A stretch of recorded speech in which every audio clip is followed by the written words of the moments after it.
As you've been hearing, the fashion world is in shock tonight over the news that Alexander McQueen has died. The influential British fashion designer was found dead at his London home this morning.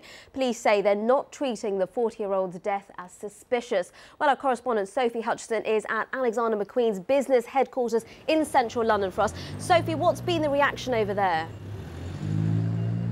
Yes, well, there has been a lot of upset here today, some tearful reaction here at the headquarters of the Alexander McQueen company. You can see these white hoardings have been put in front of the doorway, but just before they were, one of the members of staff was in tears. She had her head in her hands, and some of the fans have left a couple of floral tributes there this afternoon. The company has released a statement on behalf of Alexander McQueen's family, and in it they described it as his death as a tragic loss. They say that they are devastated and are sharing a sense of shock and grief. They said they're not making any other comments today, and they're appealing for privacy for Alexander McQueen's family. Now, he made a huge impact on the fashion world in such a short space of time. It was an incredible rise to fame, wasn't it? Yes, I mean, he really was one of Britain's most successful designers, working for Givenchy, was head of team and also collaborating with Gucci. His company here, 51% of it owned by the Gucci group. But he started off, he was born in the East End of London. He was the son of a taxi driver, and he started making clothes for his three sisters, dresses for them, and said he wanted to be a fashion designer. Well, he went on to work on Savile Row, learning about British tailoring, and then he was discovered, and he was then transported into the international fashion world and became the star that we know him today, being known, of course, for some of his outlandish designs, for his very low-cut trousers that were known as bumsters, and he was described as the l'enfant terrible by the fashion industry. So it is a very, very sad day for the fashion world. Sophie, thanks for joining us there. Sophie Hutchinson at Alexander McQueen's business headquarters there. Now, joining us on the phone now is British fashion designer Scott Henshall. Scott, thank you very much for joining us tonight. Tell us, he really was one of the British giants of the fashion world, wasn't he? Yes, absolutely. I mean, it's tragic when we lose anyone so young, but for fashion it's an absolute huge loss. He was one of the three greatest designers of the last century, and his impact on fashion cannot be underestimated. I mean, for Britain it's a huge loss. He's one of the only designers to have a truly international brand, and he didn't just create fashion, he created spectacles. He had Sophie Dahl encased with butterflies, he had models sprayed with paint to end his finale catwalk shows, and he really elevated fashion to what it should be, which is a spectacle. You're right, he loved to shock, he was wild, imaginative, so theatrical. But how will you personally remember him? I think I'll remember him from being a fashion student and looking up to him. I think all of the designers from my era, he was like the role model. He was the one, as they've already mentioned, the son of a cabbie who came from humble beginnings and entered and, you know, took over the world of fashion. I think that was an inspiration to many fashion students and wannabe designers, and that his legacy will continue to be an inspiration as he's created such a prolific output of work in even short years. We've seen your own designs on people like Madonna, Victoria Beckham and Kylie. Would you say he ever inspired your own work?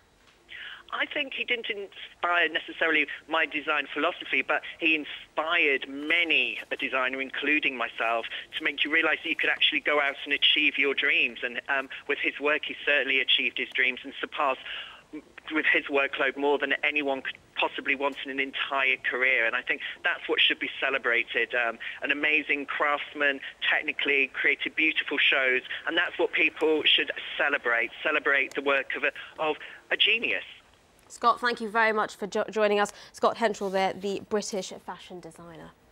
Well, more tributes have been pouring in for the designer. Alexandra Schulman is the editor of British Vogue. She says McQueen's work changed the face of the fashion world.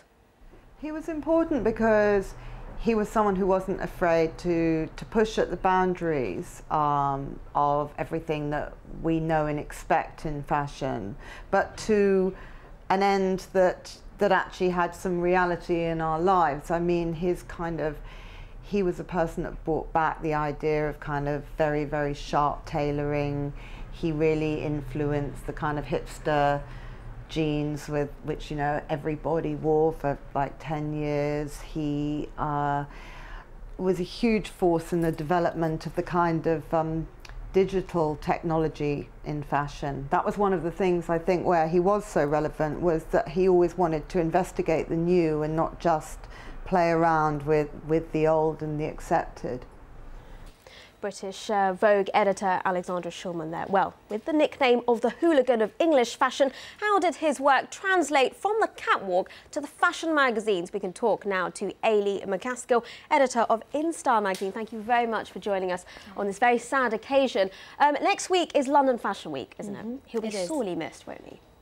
He'll be sorely missed. It's an unimaginable tragedy, whatever time of the year it happened. Yeah, we are all. You cannot overstate, one, how important and how talented McQueen was, and how tragic. His work was genius, from high-end couture to low-slung jeans. His work translated to the high street and influenced kind of what we wear today. Yeah, I mean, you know, the jackets that both of us are wearing today. Double-breasted, single-breasted. Absolutely. He did create amazing spectacles. You know, some of the most resonant images I have from doing sitting at catwalk shows are his. But he also created beautiful, beautiful wearable clothes. That basically, you know, the razor sap shoot, the amazing pencil skirt, the beautiful prints in his spring-summer collection have already been seen on the high street. Yeah. Beautiful cutter, and that's why I suppose he had so many famous fans who would wear his creations on the catwalk, like Lady Gaga, Rihanna, Sarah Jessica Parker. Why did he have so many famous Cameron Diaz names? wore an amazing gold dress of his at the Golden Globes recently. Sandra Bullock wore him the other day. Because they were dramatic, they were theatrical, they were everything that the red carpet needed, and they were edgy. We can have a look there at Sarah Jessica Parker wearing that green creation at the premiere in London of Sex and the City. Yeah. Wonderful. Yeah, well, you know, Kate Winslet wore him for her first wedding so many years ago. The man is seamlessly sewn into international fashion. Celebrities adore him. We all shoot his clothes as often as we can manage. It's a huge loss. 14 years ago, I remember the time when he was named as head designer of Givenchy. Amazing. It was amazing. He followed John Galliano, and it was quite an unusual marriage. McQueen, Givenchy, but my God, he did some amazing shows there. And that led to his own label, didn't it? It did. It did. And I think it probably showed him what he did and didn't want to do. Not everybody's meant to. Some people need their own collection, and that's what he did so well. He'll be sorely missed in the fashion world. Thank you very much for coming in tonight. And that's all the entertainment news for now. We'll be back just after 9:30 with lots more showbiz for you right here on BBC News. Join us